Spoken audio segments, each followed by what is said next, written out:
السلام علیکم، میں ہوں وصال Khan Khattak sapphire visa consultant سے ایک باری پھر آپ کی خدمت میں حاضر ہوں۔ جیسے کہ پہلے میں نے آپ کو ڈن بیس پہ ایک ویڈیو بنائی تھی جن کا سب میں ایک سوال ہوتا ہے کہ سر کیا آپ ڈن بیس پہ کام کرتے ہیں؟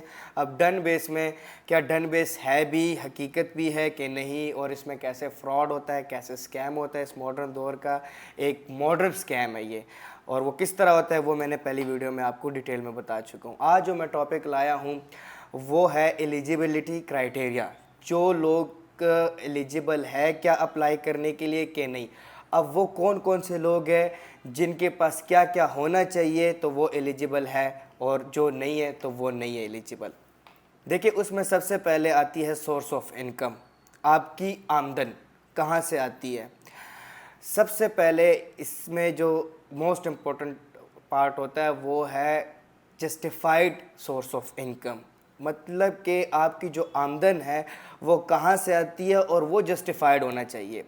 مثال کے طور پر اگر کوئی شخص ہے وہ کاروبار کر رہا ہے یا وہ ایک تنخواہ دار طبقہ والے سے ہے، تو یہ ہے کہ وہ ایلیجیبل ہے، اور یہ ایلیجیبلٹی کرائٹیریا ان ممالک کے لیے، سپوز کینیڈا، امریکہ، یو کے، یا جو شینجن کنٹریز کہتے ہیں یورپین ممالک، جو اسپین، جرمنی، فرانس، ان کنٹریز کے لیے یہ ہونا بہت ضروری ہوتا ہے۔ اب اس میں کچھ پیشہ ایسے بھی ہوتے ہیں جو کہ نہ تو وہ جاب میں آتے ہیں نہ وہ کاروباری اس میں آتے ہیں پیشہ میں، لیکن وہ آتا ہے پروفیشن ہی ہے، جیسے کہ ایک لائر، وکیل، لیکن یہ جو پروفیشنز ہے ان میں بھی جو ہے وہ آپ اپلائی کر سکتے ہیں اگر کوئی یہ بھی کرتا ہو۔ دوسرا جو سب سے اہم چیز ہے وہ ہے بینک سٹیٹمنٹس آپ کی۔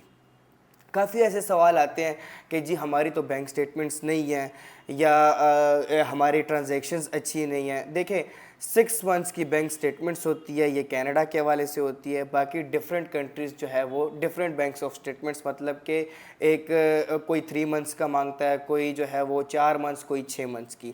یہ کنٹری کی جو ہے وہ ایمبیسی کی ریکوائرمنٹس پر ڈیپینڈ کرتا ہے، لیکن بینک سٹیٹمنٹس آپ کو بہت ضروری ہے۔ اس کے ساتھ ساتھ بینک سٹیٹمنٹس کے ساتھ ایک اکاؤنٹ مینٹیننس سرٹیفکیٹ ہوتا ہے، وہ آپ کو بینک سے ہی ملتا ہے۔ جب آپ بینک سٹیٹمنٹس نکلواتے ہیں تو ان سے کہتے ہیں آپ کے مجھے ساتھ میں اکاؤنٹ مینٹیننس سرٹیفکیٹ بھی دے دیں، تو کوئی بھی آپ ایمبیسی اس کو بتاتے ہیں تو آپ جو بینک مینیجر ہے وہ آپ کو اسی کے سے ریلیٹڈ آپ کو بینک سٹیٹمنٹس نکال کے دے دیتے ہیں اکاؤنٹ مینٹیننس سرٹیفکیٹ کے ساتھ۔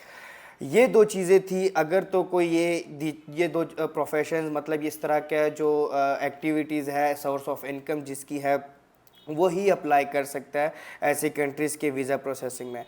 کافی لوگ ایسے میرے پاس آتے ہیں جو کہ پلمبر ہوتے ہیں، مزدور ہوتے ہیں، ویلڈرز ہوتے ہیں، مطلب اس طرح نا کہ وہ ان کی نہ تو بینک سٹیٹمنٹس ہوتی ہے، نہ ہی جو ہے وہ ان کا source justified source of income نہیں ہوتا۔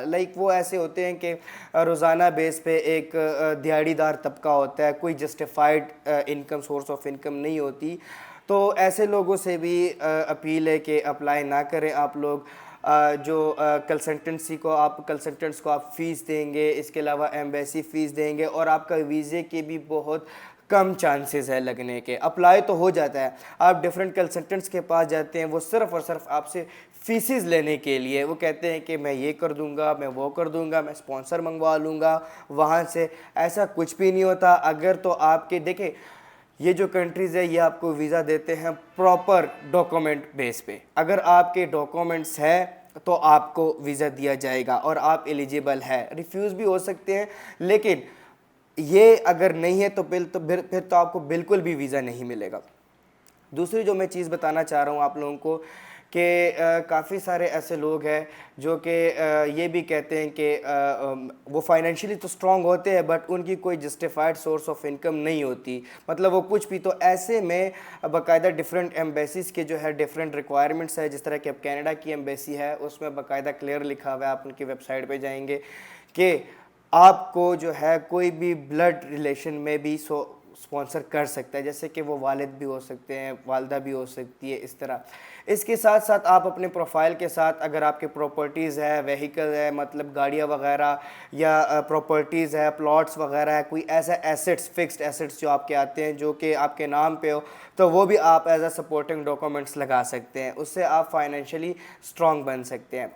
لاسٹ میں مختصر سی بات یہ دوبارہ کروں گا برائے مہربانی جن کے پاس یہ ڈاکومنٹس نہیں ہے، سورس آف انکم یعنی آمدن کے ڈاکومنٹس اور بینک سٹیٹمنٹس، وہ حضرات برائے مہربانی اپلائی نہ کرے، وہ ویسے ہی اپنے پیسے خراب کر رہے ہیں۔ اور جن کے پاس یہ ڈاکومنٹس ہے تو وہ بالکل اپلائی کرے، ویزے آج کل لگ رہے ہیں، ویزا ریشوز کافی اچھے ہیں۔